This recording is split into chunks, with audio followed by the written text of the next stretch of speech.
Bueno, ahí vino Roberto Caballero, que era el que faltaba en la mesa, que me pidió por favor que lo invitara porque quería dejar el programa, no quería laburar.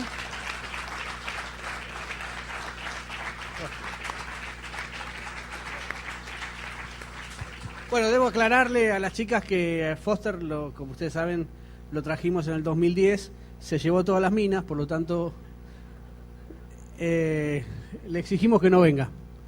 Está viajando de Córdoba, así que nos pidió disculpas por no poder estar. Para nosotros igual de todas maneras es un alivio, porque tenemos mayores posibilidades. Pacho, Roberto y yo tenemos mayor posibilidad. Bueno, no sé cómo quieren organizarse, muchachos. Lo bueno es que Roberto se ha sentado a la izquierda y que puedo estar cómodo a la derecha de alguien. Como quieran, elijan ustedes. O sea, está calentado. Si no, hablo yo. Que primero tenemos que ser las mujeres.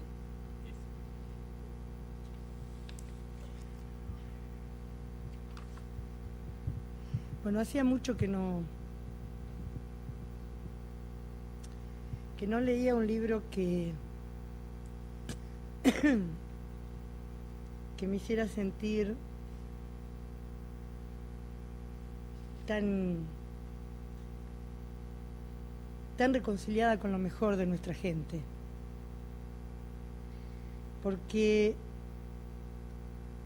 los argentinos no protagonizaron éxodos jujeños todo el tiempo, pero supieron hacer a lo largo de la historia de estos 200 años distintos momentos, vieron la densidad y la fuerza de los éxodos, de ese éxodo.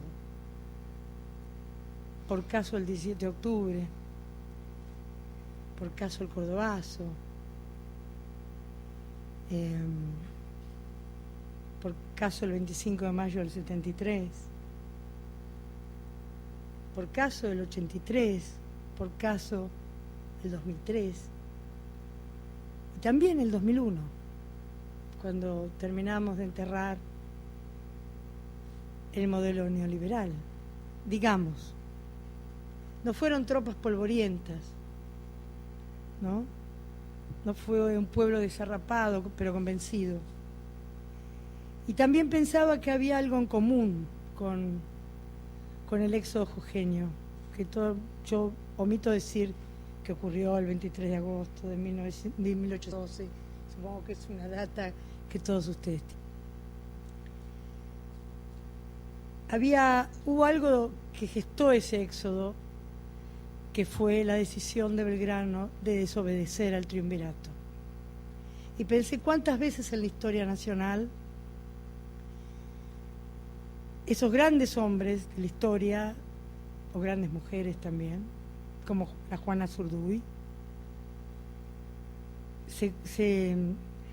estuvieron con una profunda contradicción entre la ética de la responsabilidad y la ética de la convicción.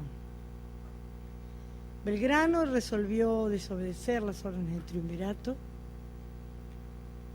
y hacer el éxodo y garantizar después los triunfos posteriores contra las tropas realistas.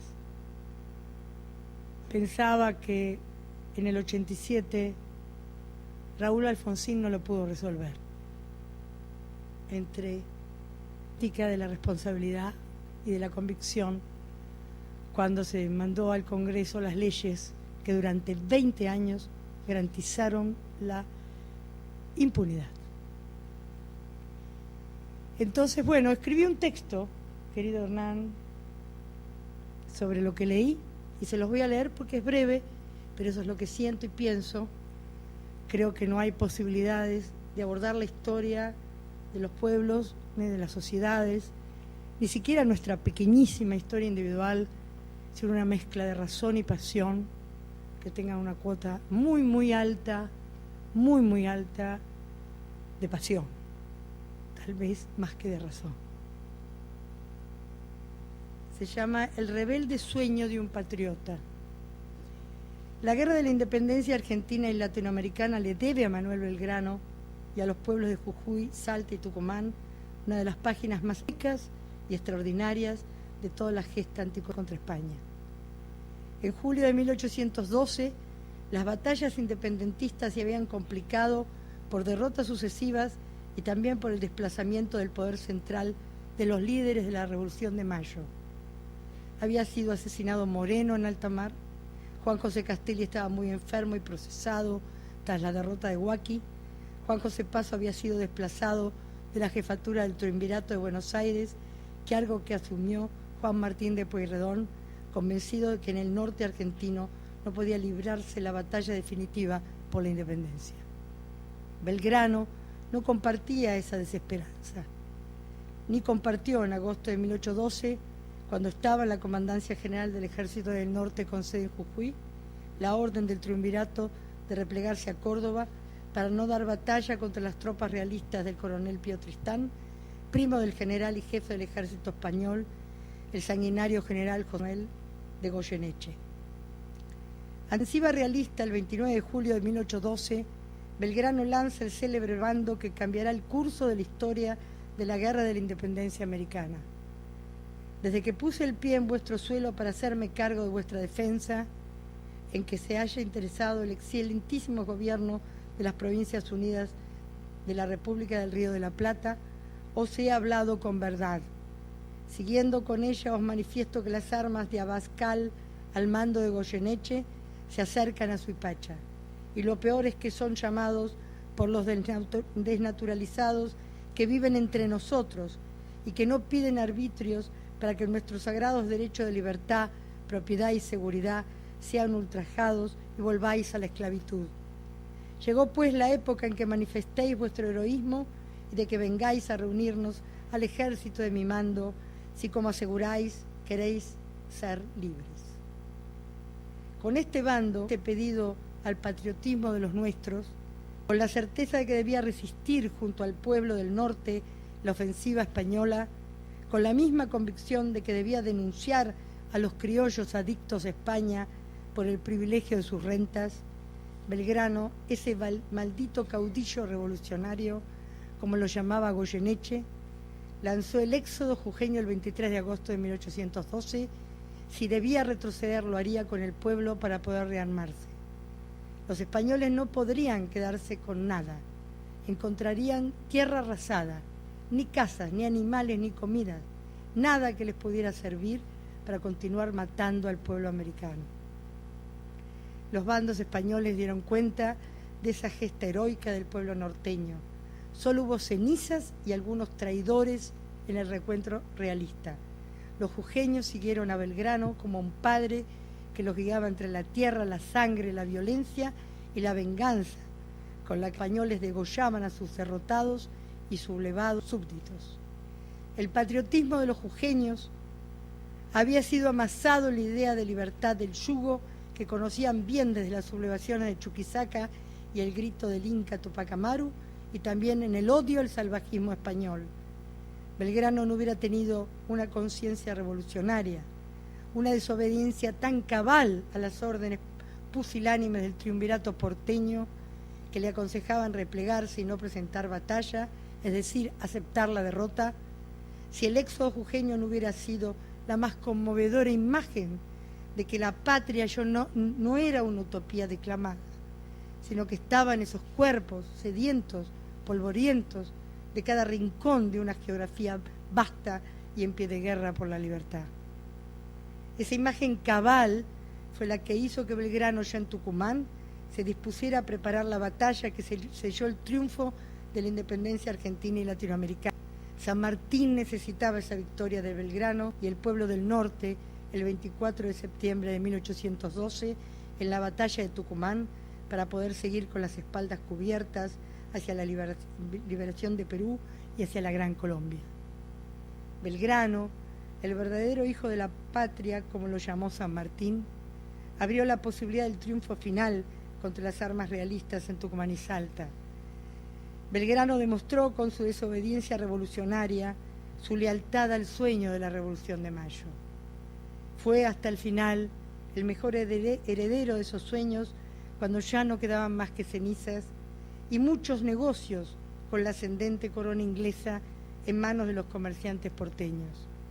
Belgrano y su polvoriento ejército de patriotas pobres y mal armados, heroicos como diamantes tallados en rocas, trazaron la ruta por la que caminarán a lo largo de los tiempos venideros los sueños revolucionarios de las futuras generaciones de argentinos. Eso es lo que yo sentí, Gordo, por tu libro.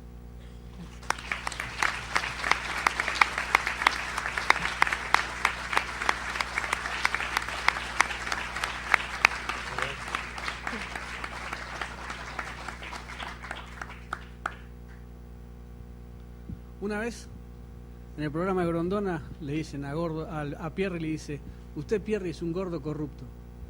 Y Pierre se levantó y le dice a Grondona: Grondona, ¿usted me ve gordo? Le importaba más que estar gordo que ser corrupto.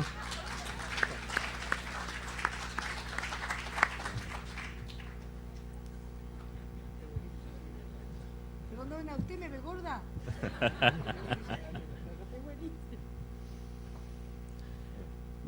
Bueno, buenas noches a todos y a todas.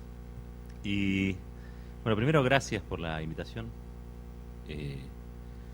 Yo creo que ya se cosas como parte de esta cosa de generar situaciones que después vuelven este tipo de libros éxitos, porque todo lo último que hizo Brienza fueron todos éxitos.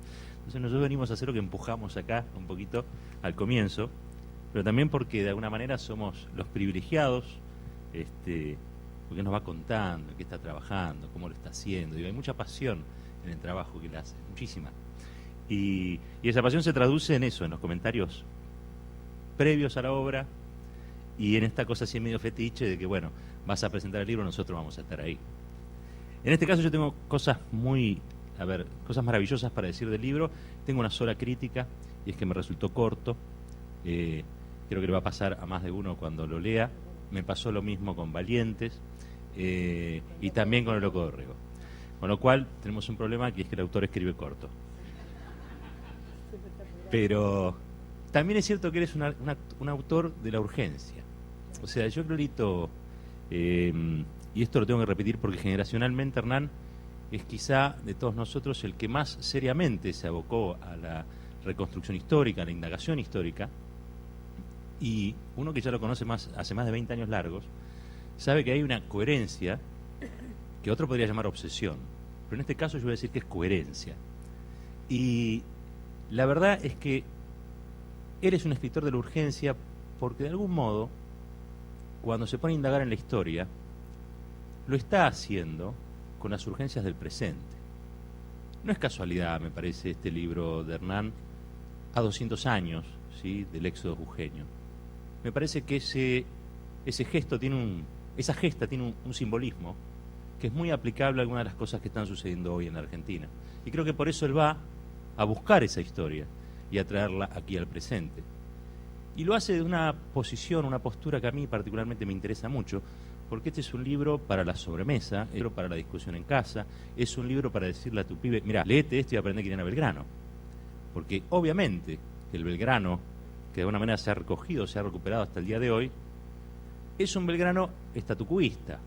No digo, la mayoría de los que han reivindicado a Belgrano lo han reivindicado por su desapego material, lo cual está bárbaro, está muy bien, pero como que no habría otros valores en ese Belgrano. Y sin embargo Hernán lo pone en un contexto que es el Belgrano desobediente, el Belgrano corajudo y también el Belgrano ingenuo. En un punto, un Belgrano ingenuo. Él recupera, sobre las últimas páginas de su libro, reivindica la ingenuidad de Belgrano. Entendía esta ingenuidad como la contracara del cinismo que la política ha tenido durante mucho tiempo y sobre todo en los peores tiempos de nuestro país.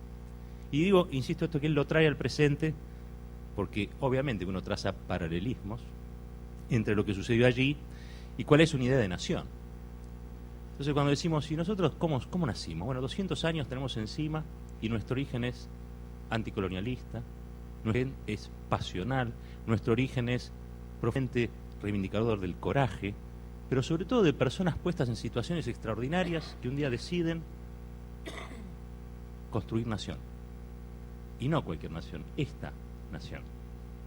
Y en ese punto yo creo que a 200 años de lo que fue el éxodo, pero básicamente de lo que fue la batalla de Tucumán, que es esta decisión que toma de rebeldía plena, fervorosa, digamos, de batirse con lo que había, lo definía recién muy bien María, un ejército de harapientos, básicamente, un ejército de pobres. El ejército que en realidad lo constituían los beneficiarios de la revolución. Y que se le plantaron y le dice, jefe, vamos a pelear.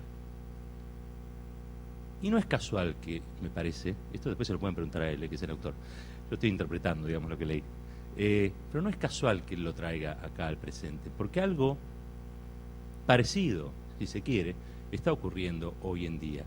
¿Y qué es eso? Que a veces hay que plantarse, que a veces hay que andarlo conquistado, que a veces no basta conseguir la verdad estipulada, que plantea muy bien María sobre el tema de la ética de la responsabilidad y la ética de la convicción. A veces hay que hacer lo que el corazón manda. Y me parece que en este presente, en los días que vivimos, hay mucho de este tipo de debates y discusiones. Y qué bueno que podamos hacerlo a través de un libro. Y qué bueno que él se haya ocupado de traerlo hasta acá. Porque si no, la verdad es que tendríamos que ir a buscarlo. Es mucho más fácil. Él hace primero una intervención en la urgencia, pero después tiene una generosidad absoluta. Toda su obra es de una generosidad total. Porque él desempolva esa historia y la pone a jugar ahora, en la historia que vivimos, en la encrucijada donde estamos metidos. Y esa es una decisión política de Hernán.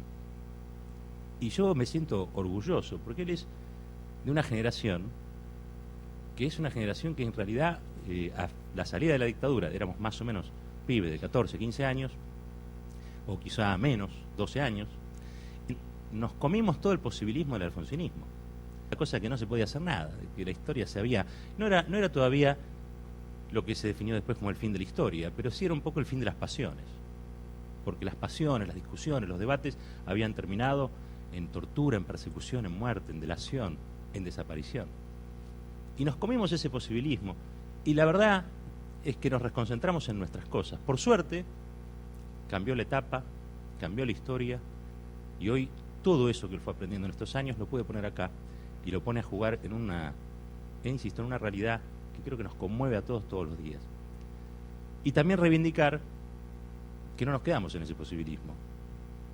Me parece que acá hay un dato elocuente, y sobre todo para lo que son las nuevas camadas de militantes, o de interesados por la historia, o de interesados por la política, que acá hay un deber de consecuencia, hay una coherencia en Hernán de la que yo vengo a ser de alguna manera testigo privado, a veces, pero que sí puedo dar, de que siempre se movió por los mismos lugares. Para otra gente eso sería un anacronismo, ¿no? Y sin embargo, en un país con tantos dobleces, poder decir que él ha seguido un sendero y que ha sido consecuente con sus pasiones desde los 19 años, 18 años, quizá antes, hasta este momento, no es poco. No es poco en una escena, en un paisaje donde muchos nos sorprenden porque cambian, pero no porque cambian para bien, muchos nos sorprenden porque cambian para mal. Y en ese sentido, Hernán es como una especie de cambio, pero con piola. Cambio, pero hay un filamento que une toda su trayectoria de vida y profesional y que se expresa básicamente en sus libros. Creo que este libro está destinado básicamente también a toda esa camada nueva militante que se está expresando, que quiere votar, que es interpelada desde el poder político y que en muchos casos están demandando. ¿Y qué mejores ejemplos que ofrecerle la política de esta historia? Porque Belgrano era, además de economista, político, un guerrero, pero un tipo lleno de virtudes. Y qué bueno que se le puede ofrecer un modelo lleno de virtudes, pero no las virtudes de el tipo inmaculado que está en un cuadro. No, las virtudes de un guerrero, atravesado por las emociones que atraviesan a la mayoría de las personas. Y me parece que esto, en esa camada, va a ser fundamental. Y en los que nos olvidamos un poco quién era Belgrano, obviamente es una manera de traerlo nuevamente a lo que nos cuesta a veces de interpretar la realidad que vivimos. Entonces es la política en la historia y la historia en la política. Hoy en la Argentina, cuando ustedes leen los panoramas dominicales de Hernán, están viendo al único panoramista político que primero es politólogo, es decir, se preparó, estudió, quiso aprender, quiso saber. Y es un tipo apasionado por la historia. Y por eso resultan tan interesantes, porque la política fue cambiando. Y es necesario que los panoramas políticos nos den claves para interpretar lo que sucede. Que no sean solamente la caja, la corrupción o el poder con ambición desmedida. Que también recuperen lo sabroso de la historia para este presente. Y eso es Hernán. Y yo estoy orgulloso, porque claro, uno lo ve a Joaquín Morales Solá, lo ve a Eduardo Van der Koy, y lo ve a Hernán. Y le entendemos, y entendemos lo que dice, porque aparte se preocupa por comunicarlo. Porque aparte Hernán es periodista, entonces se preocupa por comunicarlo. Y ahora está con esto de las apuntes para la militancia. El próximo libro, ya se lo estoy anticipando, ¿no? Cuando lleguen los 60 apuntes para la militancia, hacemos un libro. Pero parece que es una figura clave de una cama y de un tiempo que sin lugar a dudas es distinto a otros y es un protagonista clave. Así que yo puedo agregar a esto es que le agradezco su aporte, que es valioso, invaluable, pero sobre todo que nos trae la historia con una frescura que nos permite a nosotros entendernos como protagonistas de un tiempo político de este país que sin lugar a dudas también tiene contacto con una epopeya. Porque yo insisto, me parece que vivimos un tiempo, si se quiere, también belegraniano, con las complejidades del hoy, pero donde se están tomando algunas decisiones que nos hacen, nos constituyen como un pueblo que se reencuentra con lo mejor de su historia. Y gracias a tipos como él nos podemos entender y vernos en lo mejor de nosotros, porque también es cierto que se hicieron muchas tropelías en este país, pero nosotros somos hijos de estos héroes, somos hijos de esta patria que peleó, somos hijos de la rebelión de los pobres y somos hijos también de la desobediencia. Y en ese punto me parece que este libro va a ser un bomb, así que te felicito, che.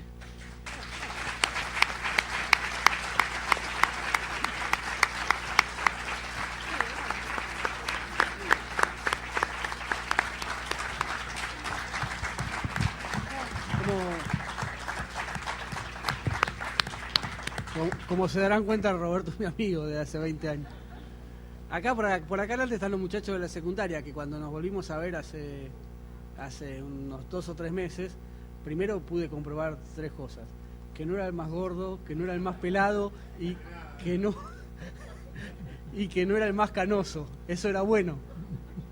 Y después lo que sí me impresionó, esto que hablaba Roberto de la coherencia, que me dijeron, a mí me impresiona porque las 2 cosas que te acompañan a lo largo de tu vida es tu pasión por River y tu pasión por la política y la historia. Y yo los miré diciéndole pensando que me iban a felicitar.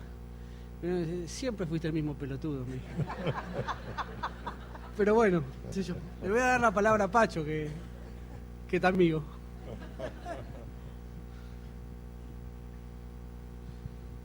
Es una suerte que haya pelotudos como Hernán.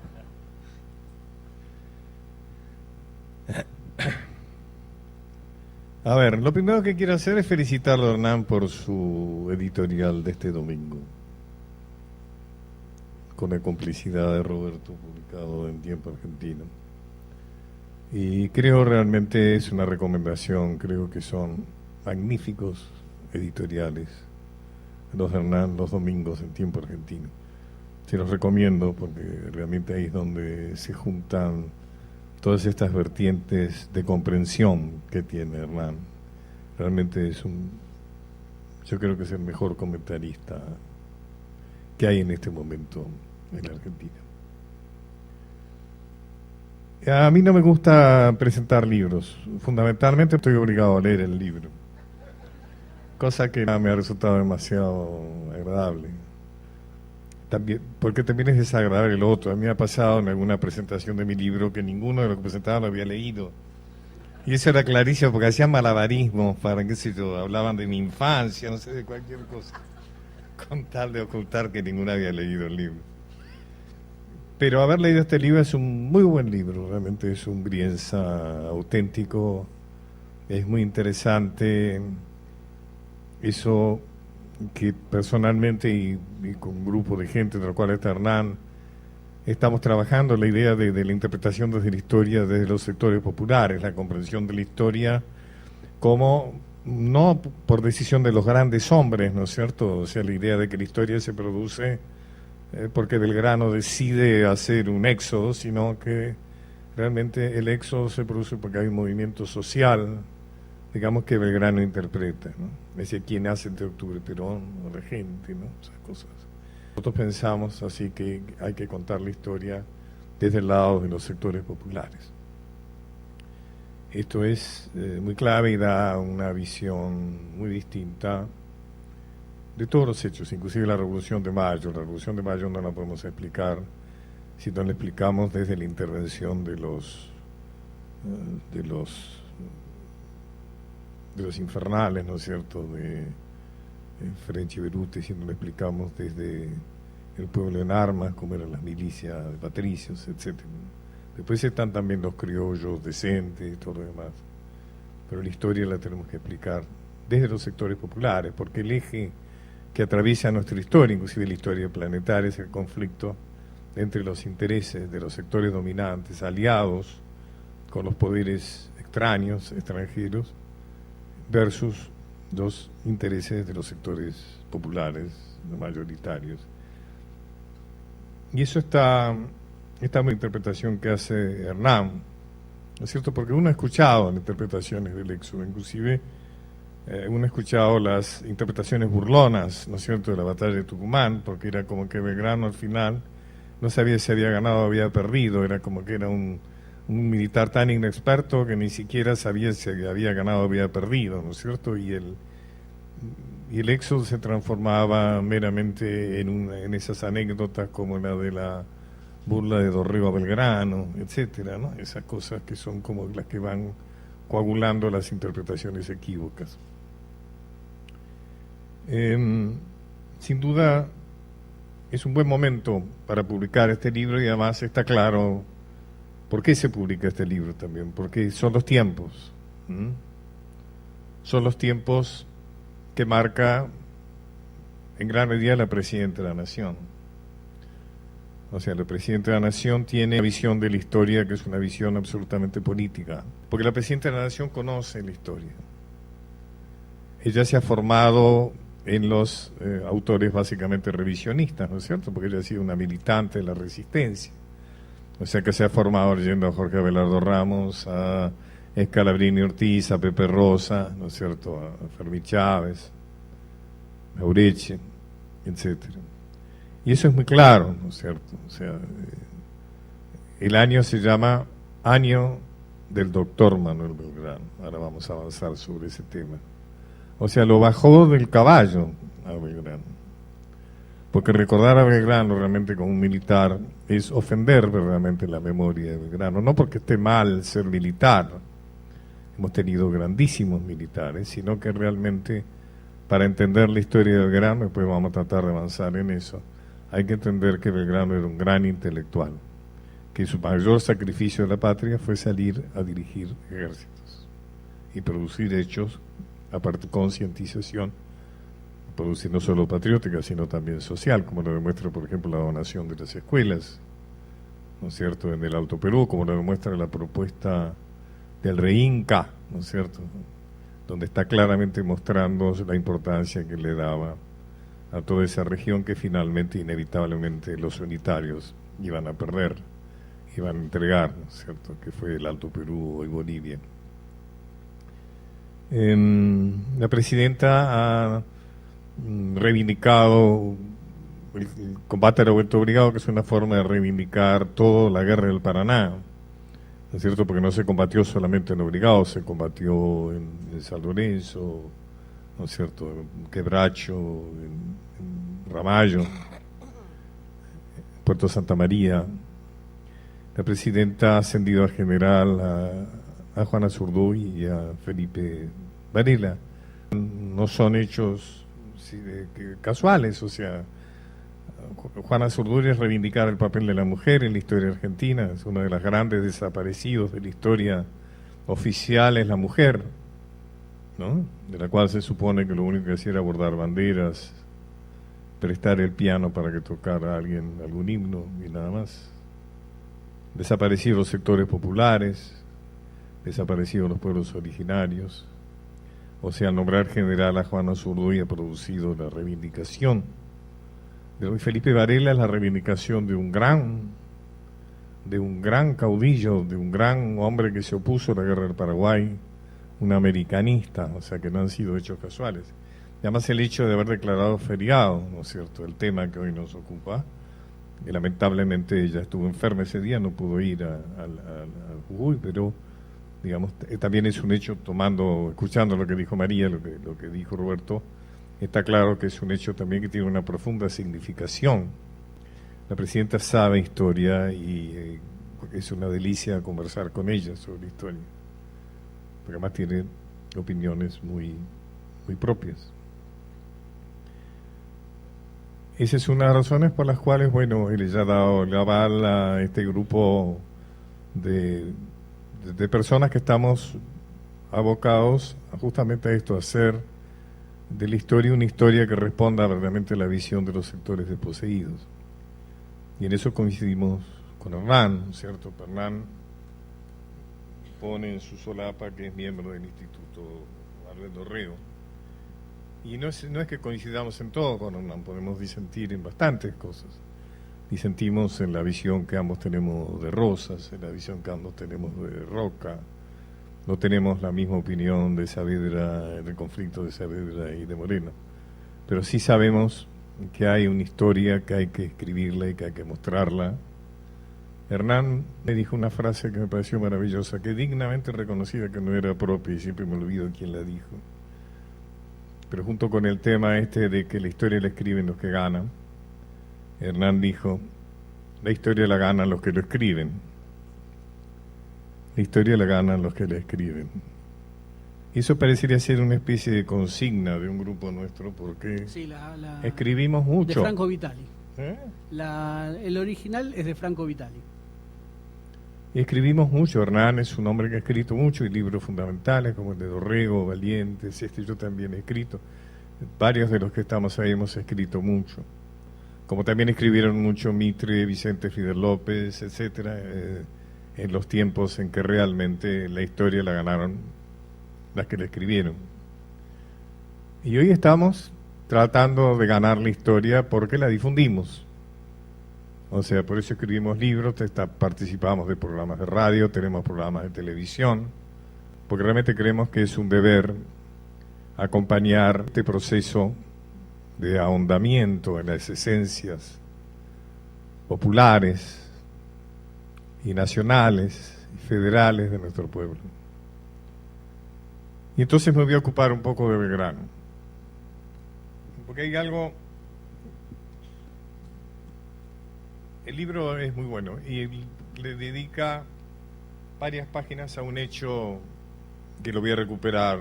Cuando terminar me avisas, que es el hecho que es el doctor Manuel Belgrano. O sea, si Belgrano hubiera tenido que llenar uno de esos papeles cuando uno viaja, que tiene ese oficio, ocupación, él hubiera puesto economista. Creo que profundamente Belgrano se reconocía como economista. Y eso lo da Hernán en su libro.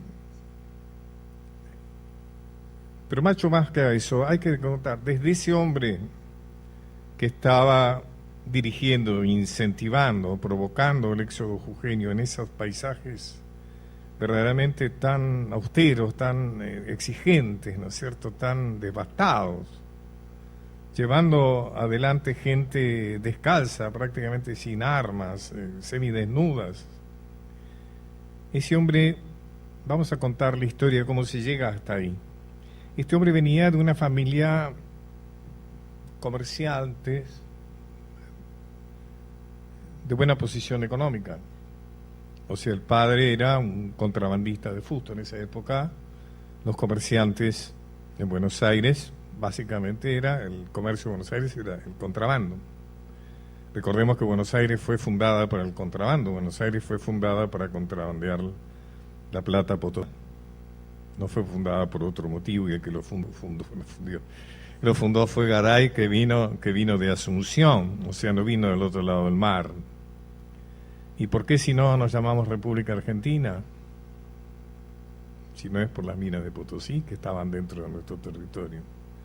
¿Por qué se llama Río de la Plata, que no es por su color, sino porque ahí se comerciaba? ¿Por qué decimos tenés plata?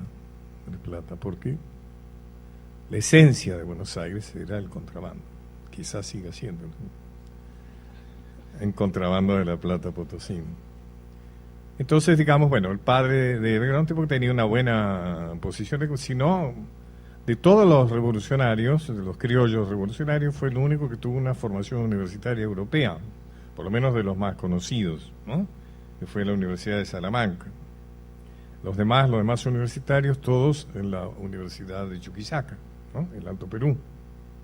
Y muchos revolucionarios no tenían formación universitaria, como Saavedra, que era un vendedor de vajilla, o French, que era cartero, Beruti, que era empleado reinal. Pero digamos, fíjense, Belgrano era un hombre de formación salmantina. Y cuando él viene a ocupar el cargo de secretario del consulado, un cargo reservado a españoles. O sea que él era un hombre absolutamente subsumido dentro del mundo colonial. Él era parte de la colonización. Ahora, ¿qué hay desde ese momento hasta ese hombre cubierto de polvo, ¿no es cierto?, que caminaba por esos escenarios tan desprovistos, y además con una convicción sociopolítica tan clara, ¿no? Vamos a conversar un poco sobre quién era este intelectual. Manuel Belgrano, el traductor de los fisiócratas. La fisia, que tiene nombre de tratamiento de ortopedista, ¿no? La fisiocracia era la doctrina económica de moda en aquellos tiempos, era la doctrina económica que influyó sobre la Revolución Francesa, ¿no? François Quesnay era su autoridad y Belgrano tradujo a Quesnay al español. La doctrina fisiocrática implica un alto valor a la agricultura. Es una verdadera exaltación de esta actividad. Por ejemplo, algunos párrafos, Belgrano como secretario del consulado todos los años producía una memoria donde recomendaba cosas, recomendaba medidas para favorecer a la población, cuando en realidad nadie tenía mucho interés de mejorar la situación de los colonizados del Río de la Plata. Por ejemplo, en su memoria decía: la agricultura es textual, la madre fecunda que proporciona todas las materias primeras que dan movimiento a las artes y al comercio, llama artes a la industria. Más adelante agrega, enfocando la actividad desde un punto de vista ético, lo cual denuncia una influencia de Rousseau, ejercida a través de la fisiocracia. O sea, Belgrano era un hombre que había leído a los hombres de la Iluminación, inclusive a los primeros economistas del capitalismo. Dice: la agricultura es el verdadero destino del hombre. En el principio de todos los pueblos del mundo, cada individuo cultivaba una porción de tierra, y aquellos han sido poderosos, sanos, ricos, sabios y felices, mientras conservaron la noble simplicidad de costumbre que procede de una vida siempre ocupada, que en verdad preserva de todos los vicios y males.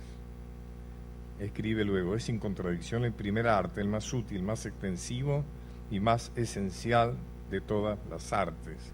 Imaginemos que para una persona formada en fisiocracia, con la importancia que le daba a la agricultura, llegar a la pampa húmeda realmente le provocó una gran exaltación.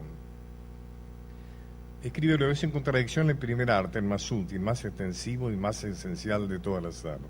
Agrega: si la riqueza de todos los hombres tiene origen en la de los hombres del campo, y si el aumento general de los bienes de la tierra hace a todos más ricos, es de interés del que quiere proporcionar la felicidad del país, que los misterios que lo facilitan se manifiestan a todas las gentes ocupadas en el cultivo de las tierras, y que el defecto de la ignorancia tan fácil de corregir no impida el adelantamiento de la riqueza.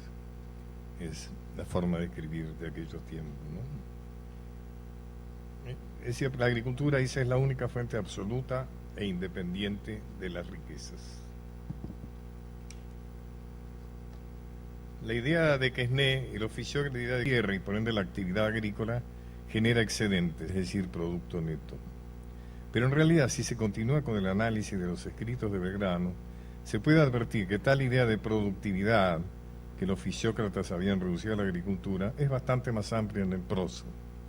O sea, el prócer Belgrano extiende el concepto de productividad. El mismo entusiasmo y convicción que pone para defender a la actividad del campo lo pone también para auspiciar la artesanía, es decir, la industria y el comercio, asignándole a estas actividades una importancia equivalente a la primera: fomentar la agricultura, animar la industria y proteger el comercio. Es el título de la primera memoria. Quería tomar del libro una enumeración de las lecturas de Belgrano hasta entonces. Richard Cantillon, Adam Smith, había leído a Adam Smith. En España, Pedro Rodríguez de Campomanes, Melchor de Jovellanos, Vicente Alcalá Galiano y, por supuesto, los iluministas, ¿no?, de la Revolución Francesa.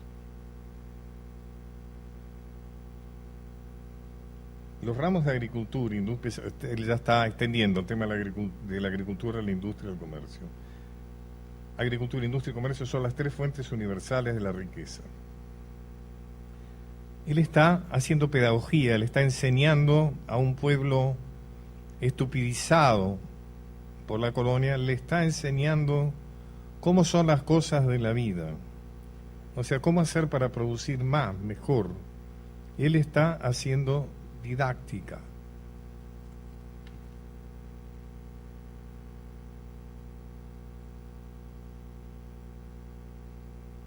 Hubo en 1776, cuando se crea la elección, cuando se hace el reinato del Río de la Plata, en 1778 se dicta el reglamento del libre comercio, que es una palabra engañosa porque en realidad simplemente rompió el monopolio portuario Cádiz como salida del comercio con las colonias hispánicas y en cambio permitió que otros puertos españoles se incorporaran a ese tráfico.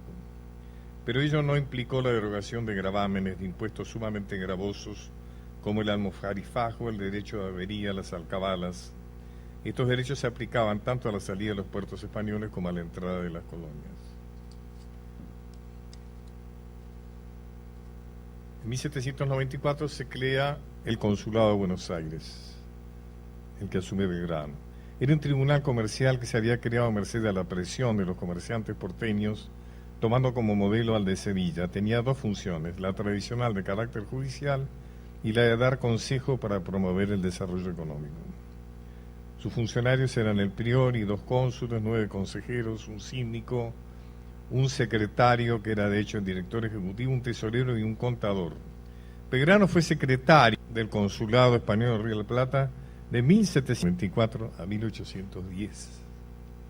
Era como el cargo más importante del consulado, de la representación. 16 años, cuando en 1810 pasa a ser un protagonista muy importante de la revolución independentista. Durante todos los años redactó la memoria anual, de allí luchó para liberalizar el comercio rioplatense del fuerte proteccionismo español. Acá hay que decir, cuando Belgrano hace, por ejemplo, porque él, por su cargo que tiene, no puede firmar junto con Moreno la representación de los hacendados, que es, de alguna manera, un alegato por el libre comercio. Libre comercio significaba, no la significación anterior, que era simplemente abrir otros puertos españoles, sino que significaba comerciar con otros países, fundamentalmente con Gran Bretaña. Es decir, el esfuerzo en algún momento de su historia Belgrano hace por el libre comercio es una acción revolucionaria, ¿no es cierto? Es decir, aspira a romper la exclusividad del comercio de Buenos Aires con España, de la provincia de Río de la Plata.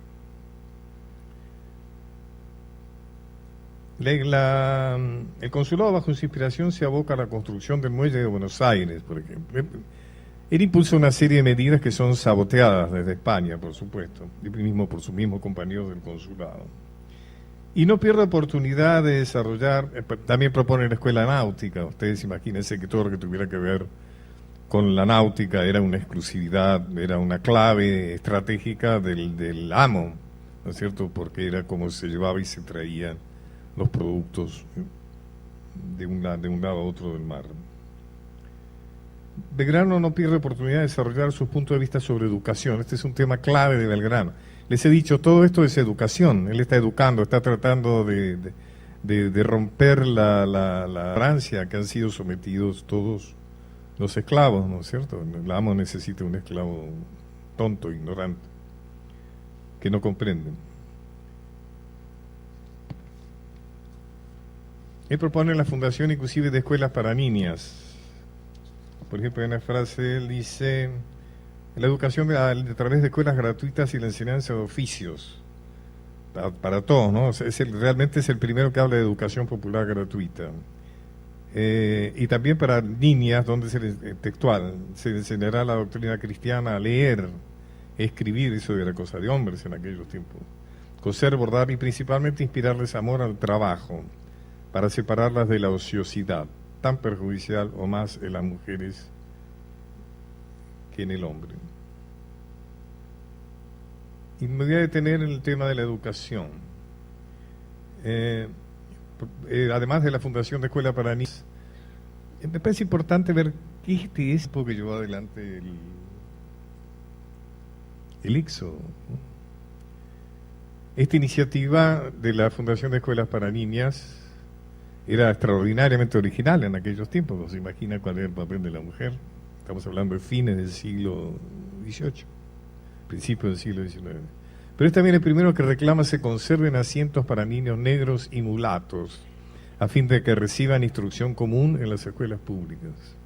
Se preocupa asimismo por la situación moral y económica de los que viven en ranchos miserables y sostiene que con una educación adecuada para el trabajo se combatirá la ociosidad, recuperando de esa manera seres humanos aptos y capacitados.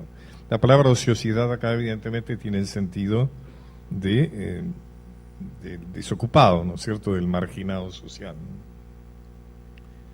En una de las memorias anuales que Belgrano escribe, refería a la necesidad de fomentar la agricultura por medio de la enseñanza, sostiene que debe seguirse el ejemplo de Europa, que vuelve los esfuerzos a través de academias y sociedades para compensar el trabajo de los sabios que se han destinado al estudio más útil de la humanidad. Más adelante agrega que una de las causas a las que atribuye el poco rendimiento que tienen nuestros campos es debido a que no se mira la agricultura como un arte que tenga necesidad de estudio, textual, de reflexiones o de reglas. Y dice, hay 3 condiciones necesarias para ser un buen agricultor: querer, poder y ciencia aplicada al cultivo de la tierra. Ustedes se dan cuenta a quién le está hablando, ¿no? Está hablando a una tierra que da por sí mismo, gente que come de los animales salvajes que están. Les quiere enseñar a cultivar. Luego de una serie de recomendaciones sobre un mejor aprovechamiento de la tierra, aconseja a los jóvenes agricultores profundizar sus estudios del suelo, perfeccionar sus conocimientos sobre abonos, intensificar la lucha contra plagas de ratones, hormigas y otras alimañas que perjudican la siembra y arruinan las cosechas. Propone en consecuencia, mira hasta dónde llega su pensamiento, la implantación de un sistema de premios y subsidios a los fines de estimular e incentivar una mayor producción agrícola a través de una adecuada educación tecnológica. Él está creando una clase social, está tratando de crear una clase social entre la chusma, digamos, y los decentes, ¿no? Como se llamaba. A tal fin sugiere instalar una escuela práctica de agricultura, pues como dejo expuesto, textual, sin saber nada se adelanta, y haciendo aprender las reglas a los jóvenes labradores, al mismo que se les enseñe prácticamente podría sacar muchas utilidades proporcionando todas las materias primarias. Más adelante advierte sobre la necesidad de establecer en Buenos Aires una escuela de dibujo, escuelas gratuitas para varones y niñas y una escuela de comercio. Afirma que, textual, es preciso que despertemos de este letargo, que discurramos y estemos en el arte más soberano del mundo. La ciencia del comercio no se reduce a comprar por 10 y vender por 20. Sus principios son más dignos y la extensión que comprenden es mucho más de lo que puede suceder a aquellos que sin conocimientos han emprendido sus negociaciones, cuyos productos, habiéndoles deslumbrado, los han persuadido de que están inteligenciados en ellos.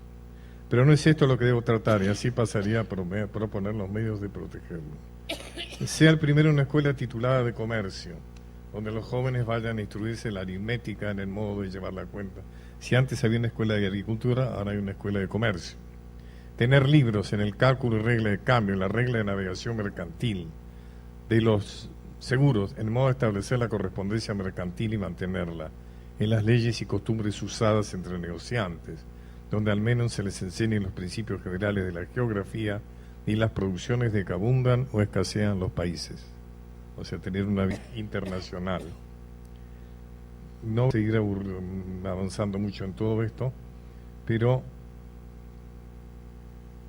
él, por ejemplo, propiciar que sea una escuela práctica de agricultura y otra de comercio, propone crear la escuela de náutica, la academia de dibujo, arquitectura y perspectiva, y otra de matemáticas, etcétera. Y hay algo que no está dentro de estos párrafos que he leído, y es la idea de que las materias, que los productos deben ser, se les debe agregar la elaboración. Él hace toda una tarea, digamos, de reflexión acerca de la necesidad de incorporar a las materias primas el trabajo como una forma de valor. O sea, en fin, no quiero ser, este es Belgrano. Es un hombre de una formación extraordinaria para su época. Tipo además que tiene muy claro el país que quiere. Que evidentemente a partir de todo esto él va convenciéndose de la necesidad de un cambio profundo, porque estas son las intenciones que tiene, pero no son los logros que él obtiene, ¿no es cierto? Este es Belgrano. Este es el hombre que salió a dirigir ejércitos, ¿no es cierto? Porque no había jefes del lado criollo. Los dos abogados, Castelli y Belgrano, fueron los primeros jefes. Y Belgrano sabía muy poco, como bien lo cuenta Hernán en su libro, de eso, sabía mucho de todo esto, pero sabía muy poco. Por eso es que, para decirlo francamente, tampoco fue un jefe militar especialmente talentoso. Es como si cualquiera de nosotros lo mandaran a dirigir. Además, qué pedazo de ejército tan devastado y tan insuficiente, ¿no? Yo creo que está muy bueno de recordarlo como doctor Manuel Belgrano. Está muy bueno de bajarlo en caballo, por lo menos, a que quede en algunos monumentos a caballo, pero que se jerarquiza sobre todo su condición de extraordinario intelectual. Fíjense, además, un tipo, no más en la historia de un hombre que, viniendo de una posición económica holgada, se identifica plenamente con las necesidades de los más necesitados. Y lo hace a su manera, ¿no es cierto?, con profunda convicción. Tenemos varios héroes, jefes populares, que también, por ejemplo, Alejandro Heredia, el extraordinario gobernador tucumano, caudillo, el héroe de la defensa del ataque desconocido, digamos, ocultado en la historia oficial del ataque del Mariscal Santa Cruz, de la combinación boliviano-peruano fomentado por los unitarios de Montevideo. Alejandro Heredia, que hablaba y escribía en latín, que tenía un origen social muy alto, de quien se recuerda a su asesino, ¿no?, a su emboscador, que fue Marco Avellaneda, y no se lo recuerda a él, un gran héroe también de nuestra independencia. Artigas, un hombre de origen social alto también, Güemes, ¿no?, etcétera. Es decir, es interesante ver desde dónde viene Belgrano para llegar a ser este héroe maravilloso que Hernán describe espléndidamente en su libro, que se lo recomiendo. Y felicito a la editorial Aguilar, porque realmente es una edición muy bella, una tapa muy significativa. Muchas gracias.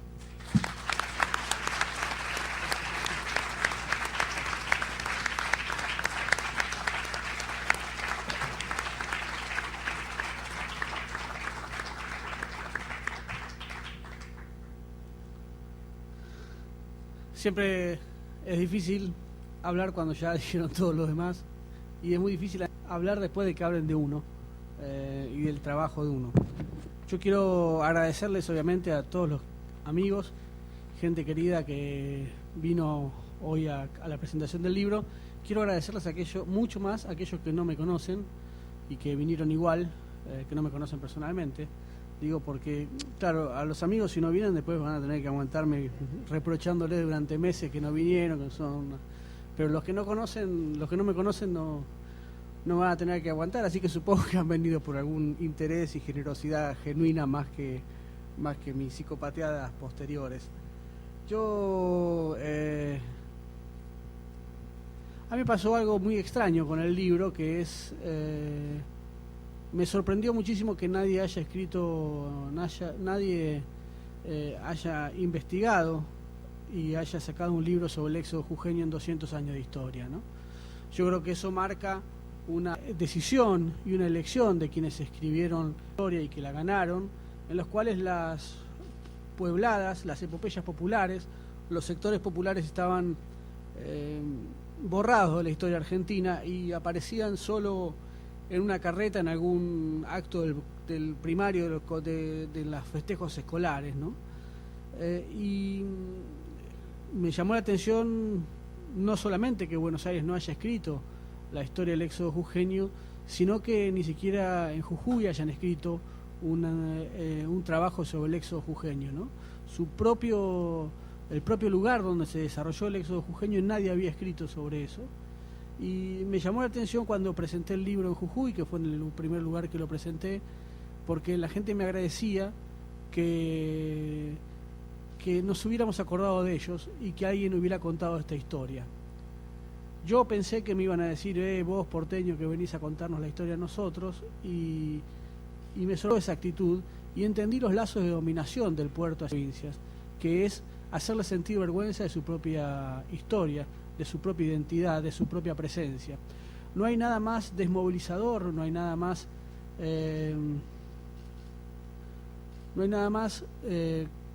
que derrote más al otro que hacerlo sentir vergüenza de lo que es y vergüenza de su propia identidad y de su propia historia.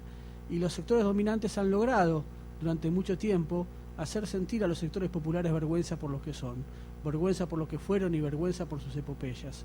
Jorge Luis Borges habla de las patriadas, y a mí me gusta mucho esa palabra. Borges dice que en realidad las patriadas son aquellas que se pierden, pero a mí me gusta utilizar el término patriada para ellas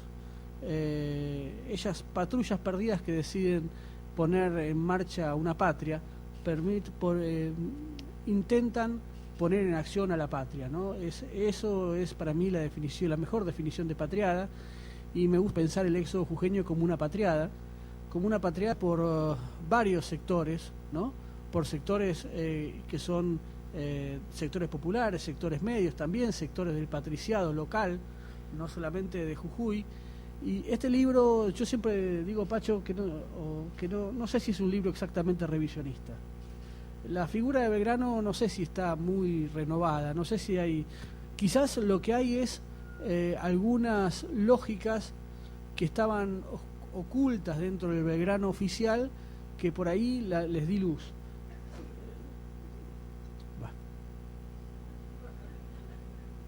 Prienza viene a poner luz sobre Belgrano. Estamos perdidos.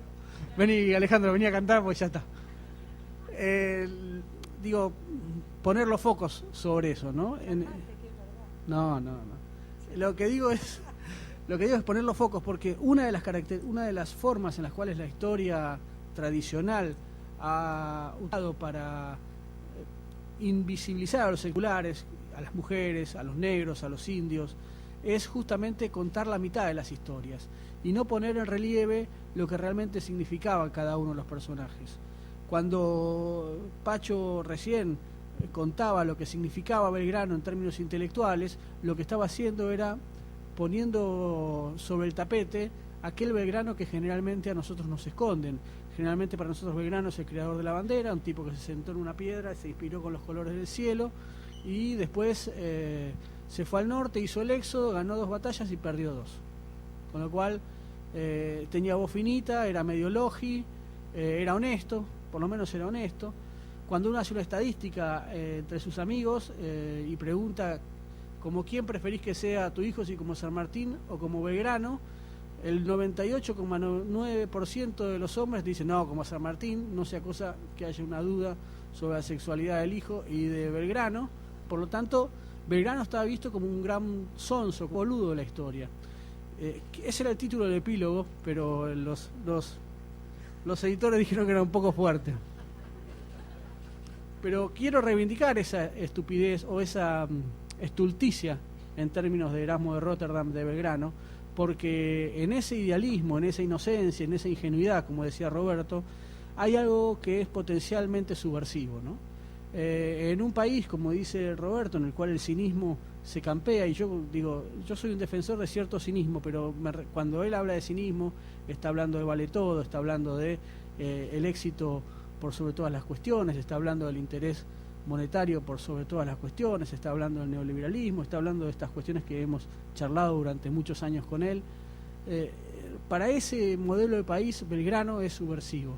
La soncera de Belgrano es subversiva. Cuando Belgrano, entre ser un hijo de puta y ser un boludo, prefiere ser un boludo, está haciendo un acto ejemplar y subversivo para lo que es la Argentina de la viveza acá, la Argentina de la salida fácil, la Argentina que festeja a quienes evaden impuestos y lo que hacen es cuestionar a los gobiernos porque hacen cumplir el pago de los impuestos. En esa lógica argentina es donde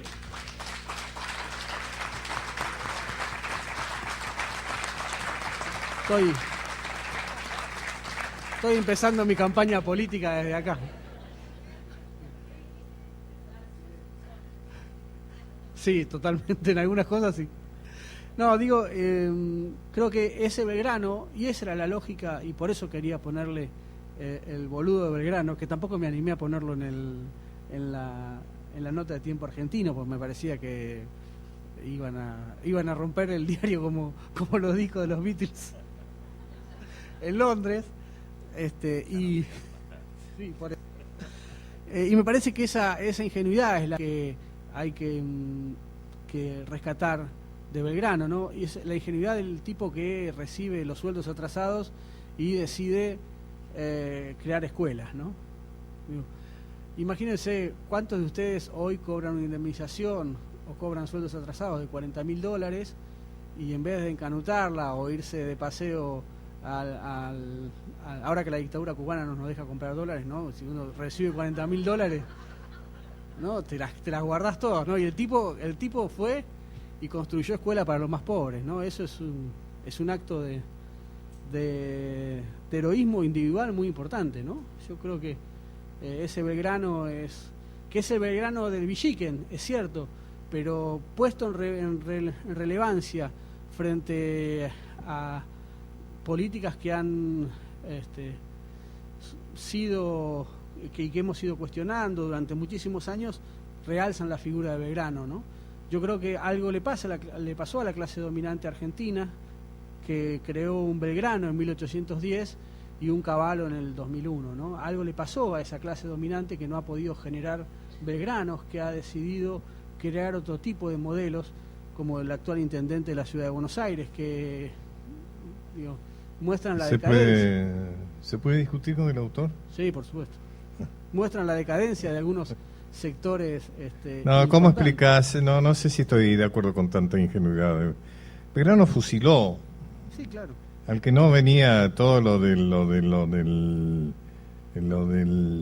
éxodo jujeño, hubo mucha espontaneidad, pero el que no venía lo fusilaba, lo pasaba por las armas. No, lo que pasa es que yo no pienso que la sea ingenuidad que sea bondad, ¿no? Hay algo, digamos, Belgrano jugó a la guerra, digamos, ¿no? No, lo que pasa, Pacho, es que yo no creo que la ingenuidad ingenuidad sea bondad. Creo que la ingenuidad es en creer que el hombre puede ser mejor. Y Belgrano tenía esa ingenuidad, tenía la ingenuidad de creer que él iba a ser mejor, aún fusilándolo, ¿no? Yo creo que Belgrano, como San Martín, eran hombres durísimos para la acción. Yo creo que eran grandes jacobinos, además. Y creo que en el jacobinismo hay una ingenuidad de creer que el mundo puede ser mejor, que el mundo puede ser transformado, sí, correcto, ¿no? En ese sentido, digo lo de la ingenuidad.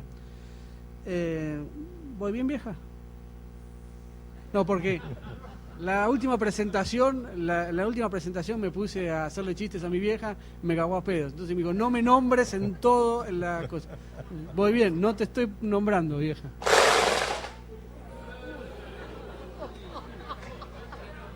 ¿Qué pasó?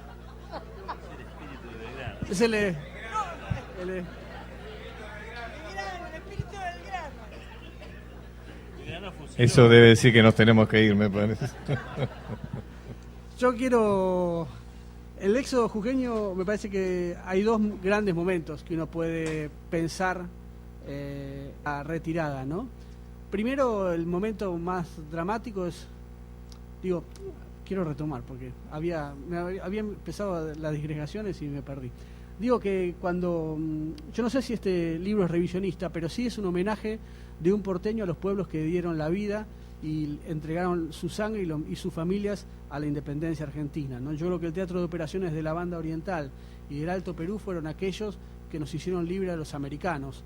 Y en el Alto Perú combatieron justamente los negros, combatieron los indios, combatieron los sectores populares, los gauchos. Esa guerra gaucha de la cual hablaba Leopoldo Lugones, que obviamente es un escritor muy cuestionado, pero es el primer escritor que comenzó a pensar lo nacional desde la literatura y de la historia, y lo nacional y lo popular también. La guerra gaucha es una lógica también de festejar lo popular y festejar lo nacional, ¿no? Aunque la guerra gaucha sea ilegible, ¿no? ¿Puedo interrumpir otra vez? Sí. Yo creo que lo dije, que un valor de este libro, y eso no sé si es revisionismo, pero se le parece mucho, es la interpretación de un hecho desde la visión de los sectores populares. Y eso es revisionismo puro. Es decir, vos revisás la visión de, no te voy a enseñar nada, digamos, pero vos estás contando el éxodo jujeño desde un lugar que no es el que siempre nos contaron los partidarios de la historia liberal y conservadora. O sea, vos nos estás aprendiendo a ver qué significación popular tiene eso. ¿Qué significó? Por eso María lo comparaba con el cordobazo, ¿no es cierto? Con el 2001, con todo, ¿no? Porque realmente vos estás descubriendo, destapando, ¿no? Desenterrando una significación que hasta ahora nadie le había dado. Y eso me parece que es uno de los grandes valores. Ahora, si eso es revisionismo o no es revisionismo, si querés sacamos la parada de revisión. No, lo digo a mí me parece que eso humildad, es muy importante en este libro. Lo digo con humildad. Y digo, creo que hay dos grandes momentos de ese éxodo, que es el primero cuando le dan la orden a Manuel Belgrano de retirar el ejército, ¿no? Y la orden es muy precisa por parte del triunvirato porteño. Debe retirar el ejército. Dejar a los pueblos a su suerte y a la venganza de los realistas, que habían sido brutales en la represión de 1809 a 1810. Y Belgrano se da cuenta que no puede abandonar a los pueblos, ¿no? Que no puede abandonar a los pueblos norteños que vienen bajando, que no son solamente de Jujuy, sino que vienen de la Quebrada de Humahuaca, que vienen del Alto Perú, de Tupiza, de Chuquisaca, si de La Paz. Si no se hubiera parado Belgrano, ¿dónde estaría el límite de norte argentino? Y esa es la gran pregunta, ¿no? Porque lo que hace Belgrano es, a la orden de retirada del ejército, él suma a los pueblos, ¿no? Invita a los pueblos, los invita con un bando revolucionario que es tremendo, ¿no? Dice, los invito a hacerse conmigo, y si no, al que no lo cumple lo paso a la fusilación, como decían. Claro, para que no venga después un gordito a decir que soy un ingenuo, ¿no? Esa lógica de Belgrano, en el cual invita cortésmente, y si no te pasa de huello, hay allí una gran muestra de jacobinismo por parte de él, ¿no? Y digo, ¿por qué jacobinismo? Porque la bandera que él crea es una bandera con colores precisos, no son colores políticos los que él crea.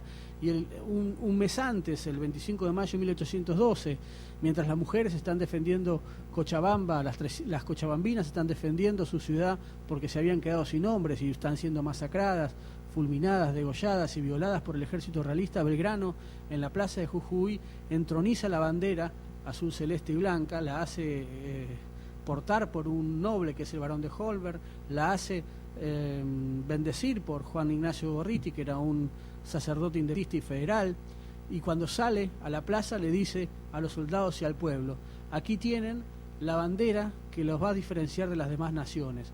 Y lo que está haciendo Belgrano en ese momento no es otra cosa que crear una nación. La está creando en la plaza de Jujuy, diciéndole, con esta bandera nos vamos a diferenciar de las demás naciones porque somos una nación. Y ahí hay un acto hermosísimo de Belgrano. Yo creo que la historia es hermosa y creo que a veces quienes se aferran demasiado a la metodología científica se pierden lo que tiene de mágico y lo que tiene de bello la historia, y eso es uno de los grandes momentos estéticos también de la historia. Así como ese éxodo jujeño tiene una noche mágica, que es la noche alrededor del 8 de septiembre de 1812, cuando están en las afueras de Tucumán, después de haber recorrido 250 kilómetros a pie, a mula, en carreta, con todo un pueblo desvalido, con un ejército que está sufriendo el deber de huir, que hoy, un día como hoy, se están cumpliendo 200 años de la batalla de las Piedras en Salta, una batalla cuyos principales protagonistas fueron los decididos de Jujuy. Los decididos de Jujuy eran pibes de 14 años, 15 años, que pelearon por la independencia y por la Revolución Americana, ¿no? Que estaban en el himno original. Estaban en el himno original. Ambas piedras, Salta y Tucumán. Esa noche de septiembre, Manuel Belgrano decide hacer algo, ¿no? Se frena, hace una asamblea, viene el gobernador de Tucumán, se reúnen en asamblea los jujeños, los salteños y Bernabé Araos le dice que no huya más, que no puede llevarse el ejército. Y Belgrano, que sabe que no tiene que llevarse el ejército, pero tiene la orden de Rivadavia de retrotraerlo, le empieza a negociar. Le dice, bueno, yo tengo la orden de retirar el ejército, pero si ustedes me dan pesos fuertes y me dan caballos y ganado para la revolución, yo me quedo. Y le dice algo muy interesante Bernabé Araos, le dice, no, si usted sigue escapándose con el ejército, se va a convertir en enemigo de los pueblos, ¿no? Esa es una frase muy sintomática, porque Belgrano está en esa noche mágica y tiene que elegir, ¿no? Tiene que elegir entre escuchar a los pueblos o escuchar a la ciudad de Buenos Aires, entre escuchar a los pueblos norteños que estaban combatiendo contra los realistas o hacer caso al triunvirato con Bernardino Rivadavia como monje negro. Y yo les pido, quiero hacer un acto de constricción, ya que estamos aquí, que se pongan en los zapatos de Manuel Belgrano de esa noche, porque solo así vamos a poder comprender lo que significó el acto de coraje de Belgrano en esa noche, que en la cual tenía en sus oídos o en sus manos la carta de Bernardino Rivadavia, en la cual lo amenazaba con fusilarlo y que iba a tener que cumplir con las máximas responsabilidades si perdía allá de Tucumán, y el pueblo diciéndole que no podía desoír a los pueblos, ¿no? Y entre el pueblo y su propia vida, Belgrano decidió escuchar a los pueblos. ¿Cuántos de nosotros hubiéramos salvado nuestra vida y no hubiéramos escuchado a los pueblos? Sin embargo, Belgrano hizo lo contrario a lo que la conveniencia dice que hay que hacer. Y ese acto no hay metodología científica que pueda explicarlo. Y Belgrano decidió escuchar a los pueblos, ¿no?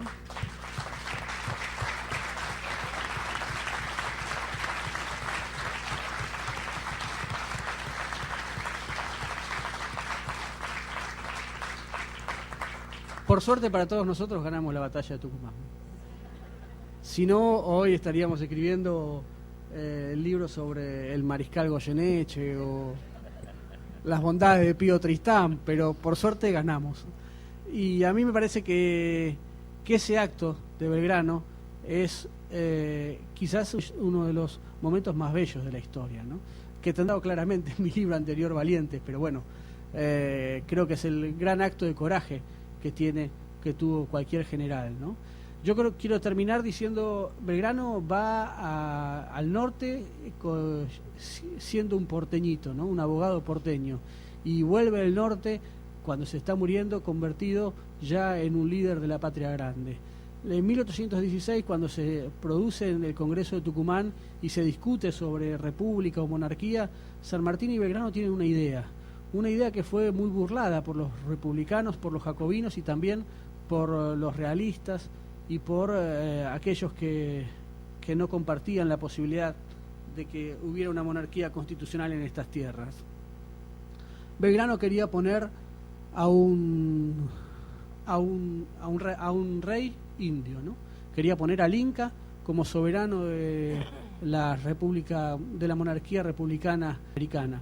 Y claro, todos sabemos qué indio es, pero generalmente se olvida, lo dejan pasar. Dice, bueno, quiso coronar a un indio, ¿no? Y ese indio era Juan Bautista Condorcanqui, el hermano de Túpac Amaru, el hermano de José Gabriel Condorcanqui. Y quiero terminar esta locución, porque ahora van a venir Alejandro y Edgardo a cantar. Yo creo que la próxima vez tengo que convencerla a Dolores Solá de que cante conmigo, pero no sé, ella es una mina jodida. Gracias por venir. Gracias, Dante, también. Yo quiero terminar esta alocución o esta charla diciendo que la idea de poner al hermano de Túpac Amaru es quizás también una de las ideas más poéticas que tuvo Belgrano. Túpac Amaru es aquel hombre que todos conocemos, que en 1781 en 1780 levantó a los del Perú contra los invasores o contra los dueños de la tierra, y que, como ustedes saben, en la plaza del Cusco fue sometido a la peor de las condenas, que es ver cómo destrozaban a su mujer, ver cómo mataban a sus hijos y después ser destrozado él mismo en la plaza del Cusco, ¿no? Las últimas palabras de Túpac Amaru son unas palabras que recorren toda la historia argentina con una belleza y una contundencia absoluta. Túpac Amaru se paró y dijo: ustedes me matan a mí, pero yo, detrás de mí, yo volveré y seré millones. Me gusta que la historia sirva para hacerle caso a Túpac Amaru. Me gusta recordar a nuestros muertos queridos y me gusta pensar que alguna vez vamos a ser millones para que ellos puedan volver. Muchas gracias.